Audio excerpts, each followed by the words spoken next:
What is up, everybody? Welcome to Outside the Cage UFC 307 preview show. We have two title fights this weekend: Alex Pereira and Khalil Roundtree, and Raquel Pennington and Juliana Pena. Good card we have here, top to bottom. We're gonna kick things off with the main event of the prelims. What a fight we got for free! Stephen Wonderboy Thompson and Joaquin Buckley. Joaquin Buckley coming in minus 210, Thompson plus 175. I know who you like here, so tell me why. Shoot, man. I mean, honestly, it's not as much of a landslide as you would think. You know, I'm a huge Wonder Boy fan.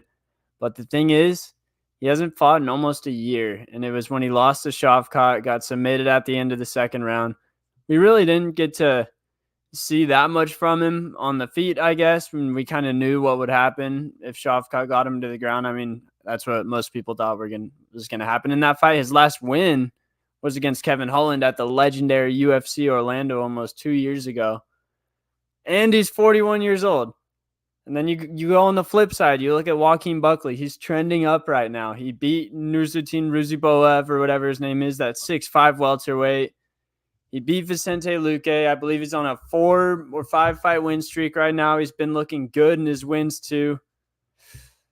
I think if he can take Thompson down, he can finish him down there, but I don't know if he's going to want to. He might want to prove that he could stand with Stephen Thompson, which I think is a mistake because even at this age, I do think Wonder Boy could still get him on the feet.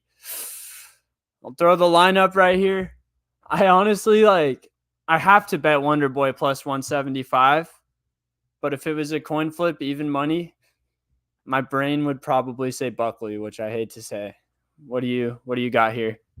Yeah, I think you just kind of, obviously we don't know, but you kind of have to guess what Buckley's game plan is going to be. If you think he's going to take him down and just try and win the fight, then yeah, obviously Buckley. But if you think he's going to stand and try and strike, I mean, you have to throw some money on Stephen Thompson here. I think Buckley's smart enough. I think he's willing to just grind out a win here. This is a big fight here, big stage. You know, when you get to this stage, bro, a win's a win. So obviously, when you're 1 or 2 fights away, you want like a flashy win. But when you're fighting a guy like Stephen Thompson, man, you can't fuck around. You got to go in there and you got to get the win. I'm interested to see how he looks on the feet versus Stephen Thompson. Obviously, Wonder Boy makes a lot of people look bad, but if he can look reasonable and hang, then he's gonna have a good future here in the welterweight division. Yeah, it's a little sketchy because we saw Kevin Holland make Joaquin Buckley not look very good on the feet. Yeah, that was a while ago. He's evolved since then. Buckley was very young in that fight. But I mean, and then we saw Stephen Thompson outclass Holland on the feet. So Thompson is, definitely levels above, but he's out of his prime. Buckley's in his prime. It's a scary one, but yeah, I've got to bet Wonder Boy here. And I'm not going to take into account anything Buckley says. If I hear him say in the press conference or in an interview, I'm not going to shoot. I'm standing and banging. Don't take that into account. You see Pereira, he challenged Buckley, challenged Roundtree. He's like, if you shoot, you got to donate whatever to this charity. And then Roundtree, a pretty good response, honestly, pretty smart chess move. He said, I'll donate either way. Yeah. Kind of a win-win. Get the pressure off of him. He could shoot. Not like they care about that anyway. He's fighting for a belt. Anything stand out to you here in terms of the over-under in rounds? Looks like ESPN's kind of slacking on most of their lines. Got some not bad lines, but nothing I like here. Kind of gross. Over 2.5 minus 210, under 2.5 plus 165. Not enough for me there. I kind of like a decision going either way. Maybe if you like Stephen Thompson, you just take him plus money. But I don't know if Buckley can finish him. Maybe Buckley gets a submission. I don't know. Like you said, it depends on how he fights the fight. Depends. He doesn't have any submission wins, so I don't see him subbing him. So it's gonna be pretty much fought on the feet unless Buckley just kind of takes him down and lays on him. But I don't see that with Buckley. So I think it's gonna be a close fight. Yeah, I hope Buckley wants to stand and swing and bang because I think Thompson can get it done. Also, Thompson's durability scares me because in that Holland fight, it was 50-50 up until Kevin Holland broke his hand.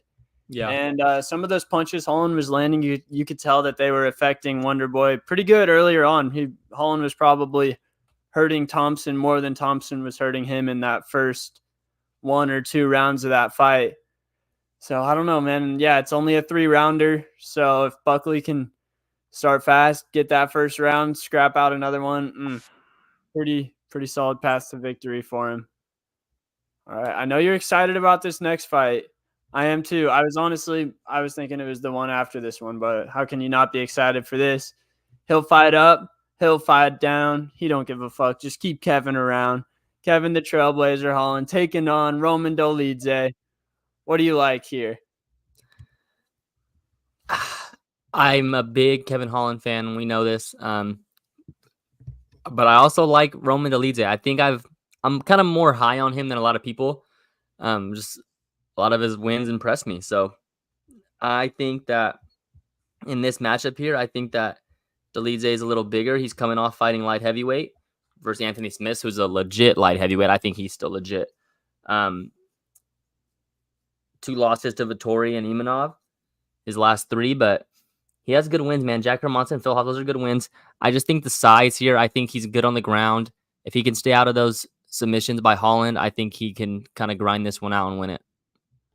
Yeah, I hate to agree with you, but I do. We've got to remember Kevin Holland was getting wrestled pretty bad at middleweight before he moved down. I believe it was Brunson and maybe Vettori.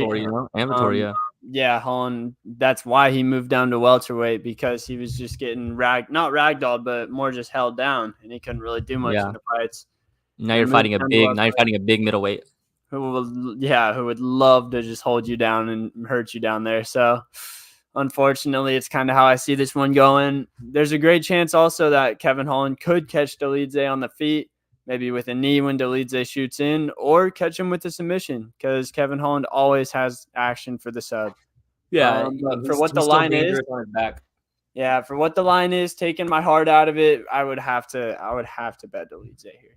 Yeah, I'm gonna bet Dolidze here on this one. Once I get some drinks flowing in me, though, I might go Kevin by KO. I always love that bet, or Holland inside the distance. Yep. Yeah. So this next fight, you're high on her. I mean, how can you not be, really? Kayla Harrison taking on Caitlin Vieira. She is a massive favorite, minus 1150. You've got to think if she wins here, she gets the title shot, right? Oh, 1,000%. I mean, you don't put her on the same card as the championship fight if she's not, right? That's kind of been the whole point of this fight. Yeah, and I'm tell you what, I think if Pena wins that fight, we'll talk about it later, but if Pena wins, I think it's a little different because obviously her ground game. But I'm telling you, if it's Raquel Pennington and then Kayla Harrison wins this fight, man, Kayla Harrison's gonna be the new bantamweight champion. I kind of think either way, bro. I think yeah, I mean, I would bet her versus any of those two, but I just think it's a bad matchup for Pennington, bro. She's a bad matchup for anybody, but she's gonna be the champ, bro. And obviously we both think that she wins this fight. Interesting to see how fast they make it. I think you got to make it quick. I guess it depends on damage from the other fight as well. But yeah, any bets you like here on Kayla? Is there anything that's worth it? Maybe KO, just kind of like a ground and pound. She's just so fucking strong, bro. She can just hold you down. Maybe inside, maybe no fight goes the distance. She can win in so many ways, bro. So it's hard. That's the thing. There's not, if I had to pick a way that she's most likely to win, I mean, I guess decision, but I wouldn't be really confident in that bet either. You see it on the line there. They got decision at even money.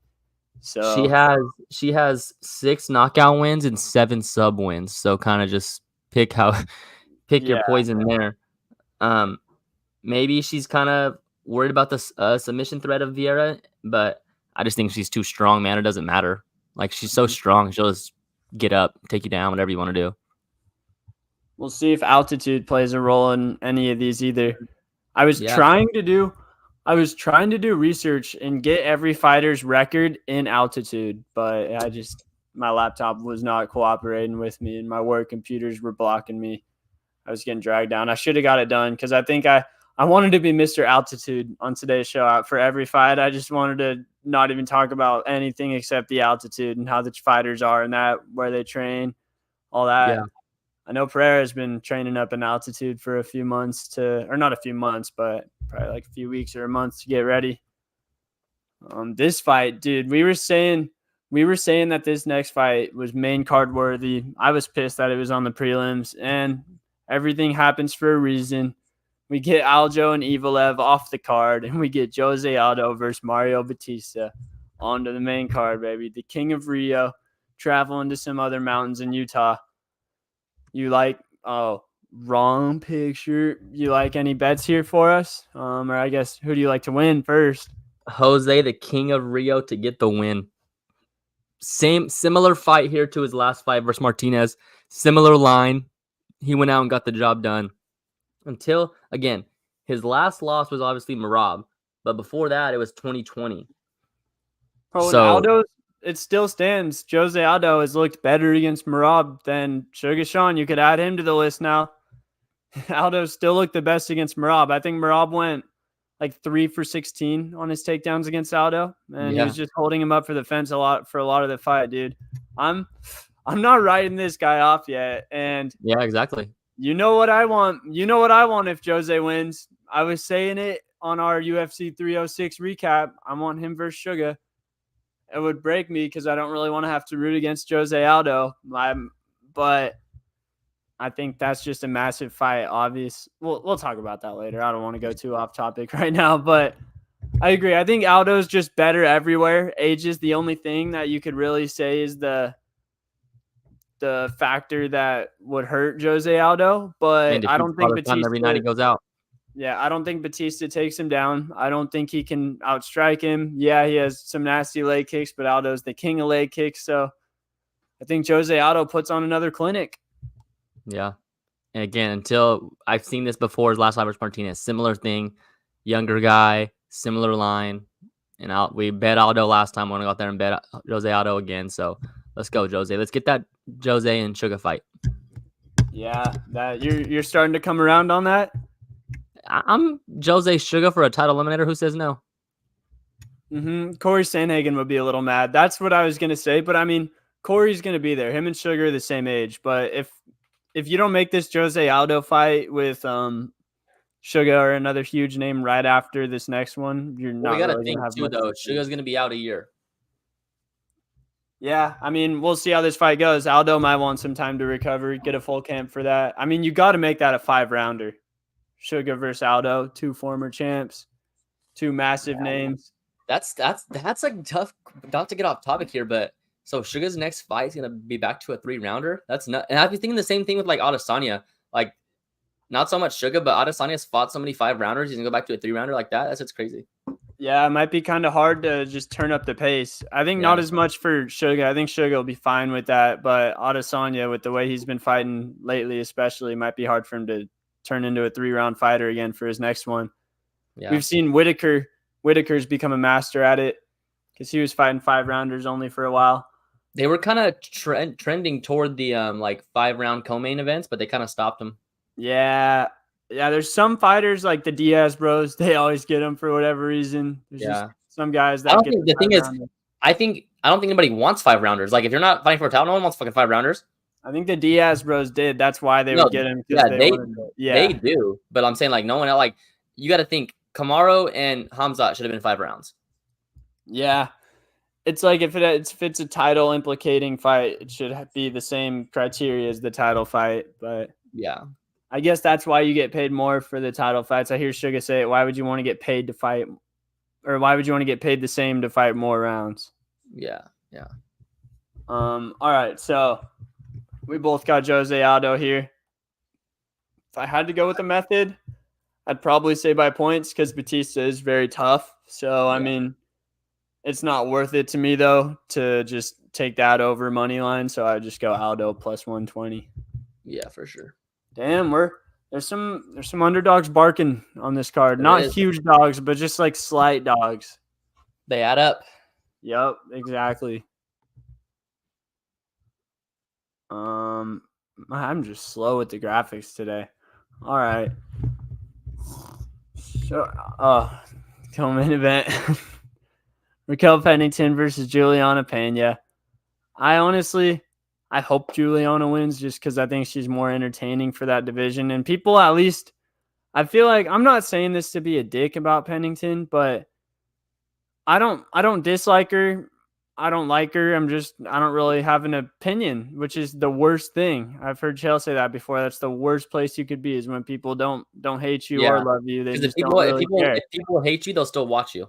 Yeah, I think there's a lot of people that are Pena haters, and there's some people out there that are still Pena fans from her time on The Ultimate Fighter, upsetting Nunez. I think Pena, she has been a little annoying with her antics since that second loss to Amanda, but I liked her on The Ultimate Fighter. I think she did a good job making the show entertaining, and I liked that season with her and Amanda. Yeah, it was Um, good. That was so kind of probably that might have been the last one. I mean, obviously the Connor one, but that was kind of the last one I was really into. yeah, that was the year after Volk Ortega, right? Yeah, Yeah, man, they really missed by not doing Sugar Marab or John Stipe I for feel like this. they've just missed in general. Like it hasn't been good. I think contenders, tenders. Like who was the last one? My bad, my mic came unplugged, but the last one was Valentina Grasso. Yeah, like come on, bro. What are we doing? I mean, you got to think, bro. Too is it's a long time there, so a lot of the bigger names don't really want to do it. Yeah, that's true. It's a long time away from camp. Why? Yeah, because it used to be something that was a huge deal, and it was kind of worth it, I guess you could Yeah, say. It was cool that Connor did it though, because even though he yeah, wasn't maybe all in like other he was still coaches there. are, I mean, that's the only time we get to see him. you see him at poker now, just talking crazy.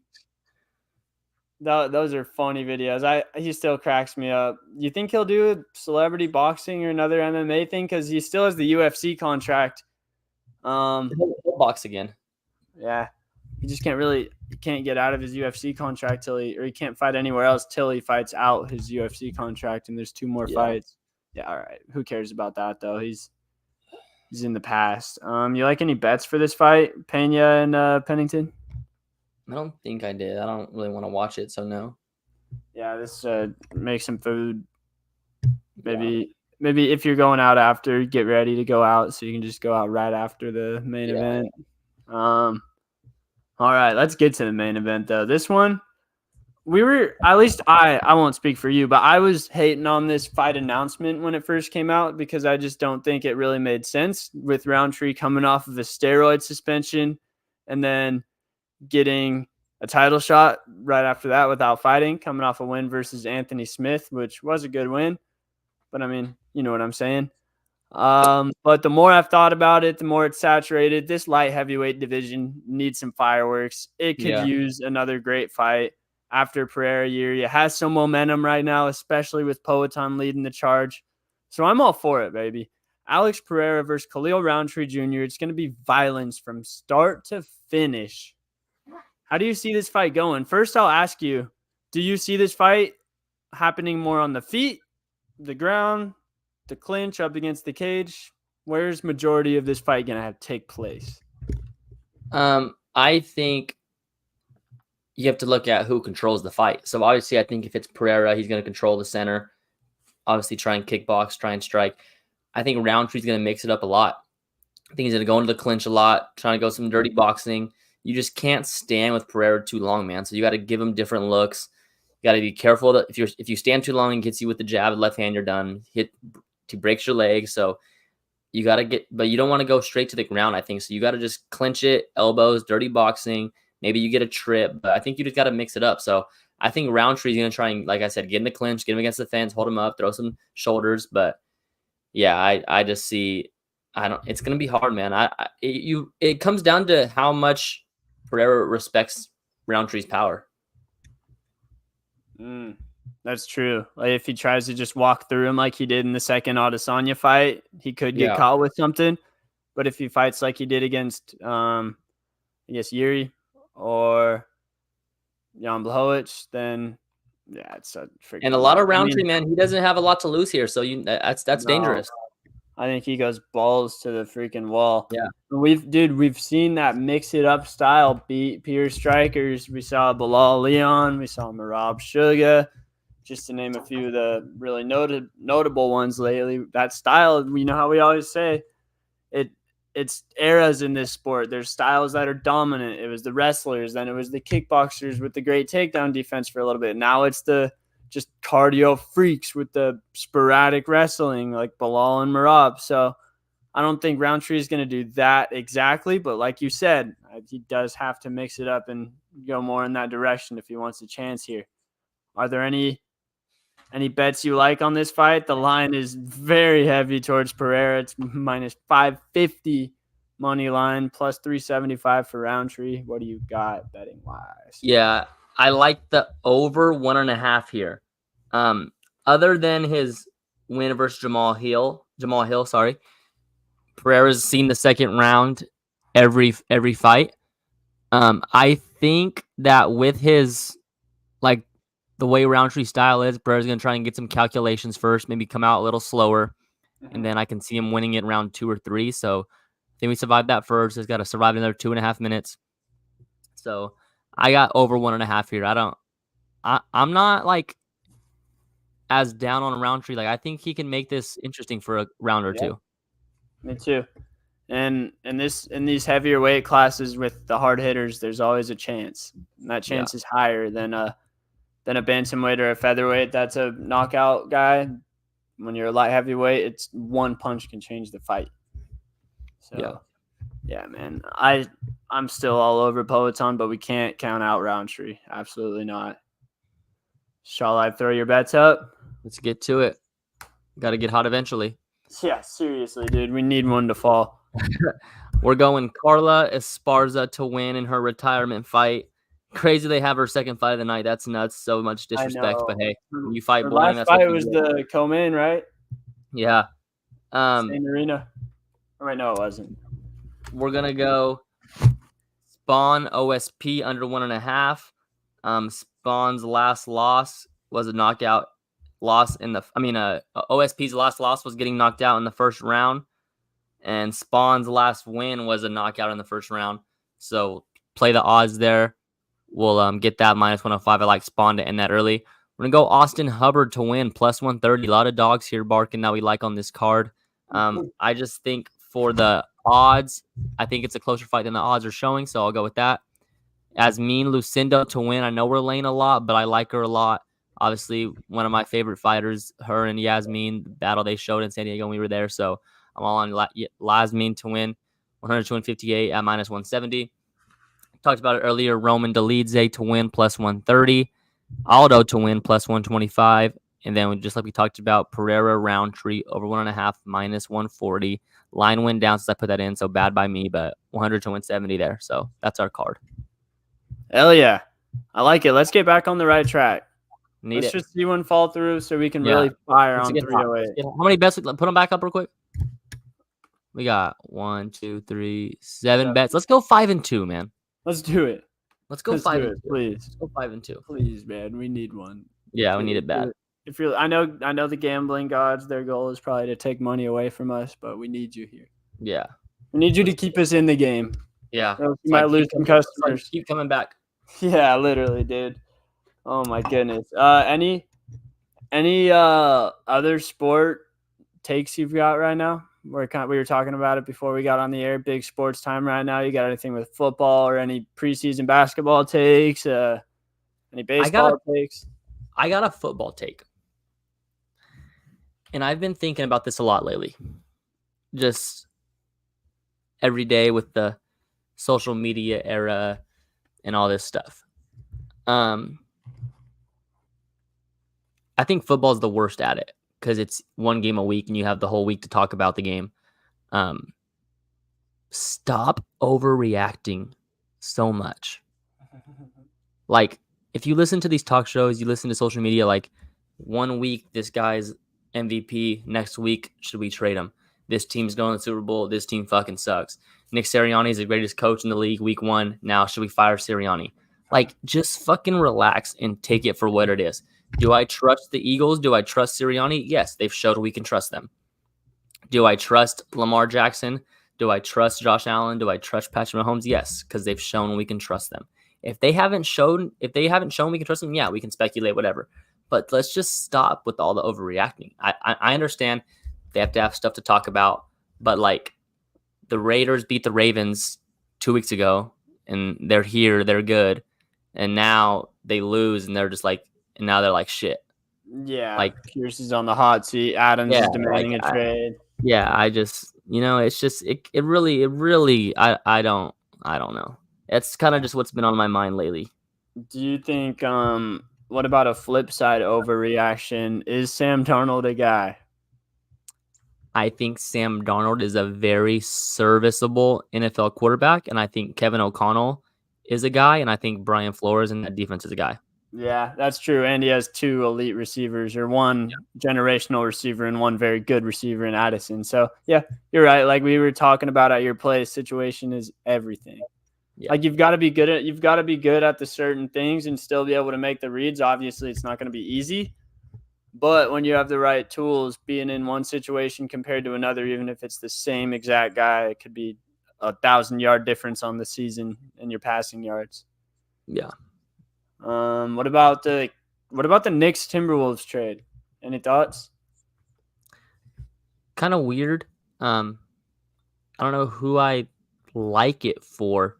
Obviously, the Knicks. They got the best. My mindset with trades is always whoever gets the best player won the trade.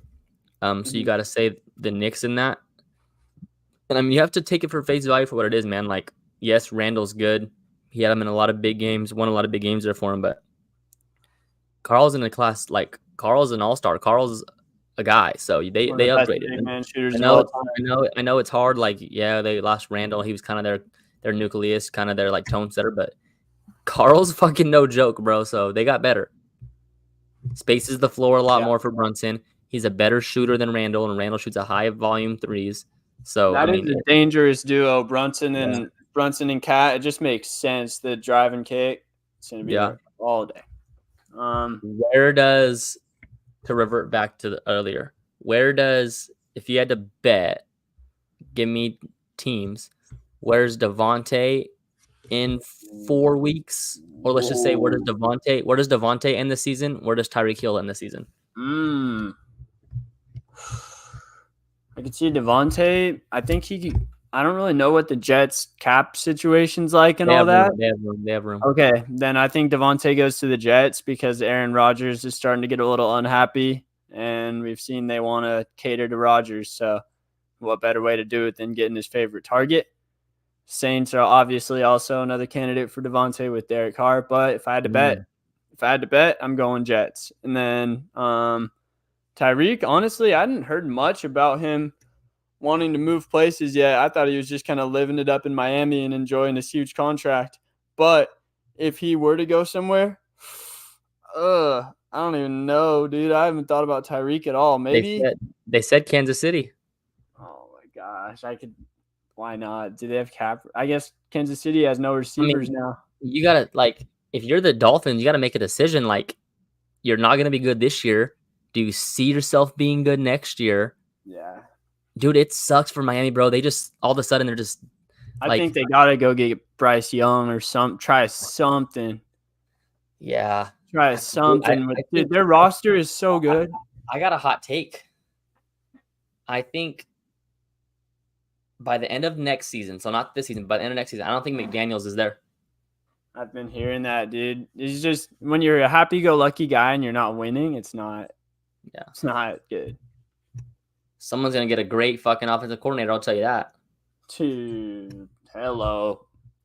Yeah, you don't think he gets another head coaching job somewhere right off the rip? Possibly. But yeah, so I think if you're the Dolphins, like, you just got to decide, like, we're not going to be good this year. Do you think there's a chance next year? If not, no one's value is as high as it is right now. So you got to trade Tyreek if you're going to do that.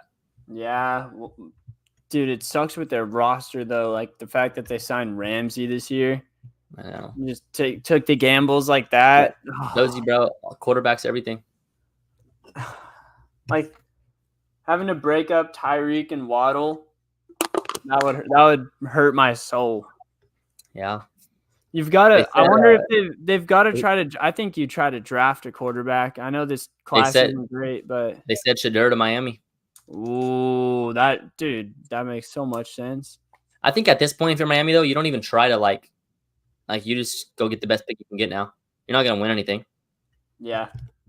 I mean, it's hard to tank, but Sucks how crazy, how fast I wonder how many Super Bowl futures there were on Miami before the season started. Probably a good yeah, amount. I guess AFC is just a tough one to win in. yeah. Yeah, that's all I got for tonight. Me too, brother. Appreciate you. We'll be honestly, it's been my fault. We haven't been as consistent lately. I've kind of been bailing, so we'll be back. I'll be back on the train. We'll Yes, see sir. y'all next week for a recap and Tatsuro Taira fight week. Deuces.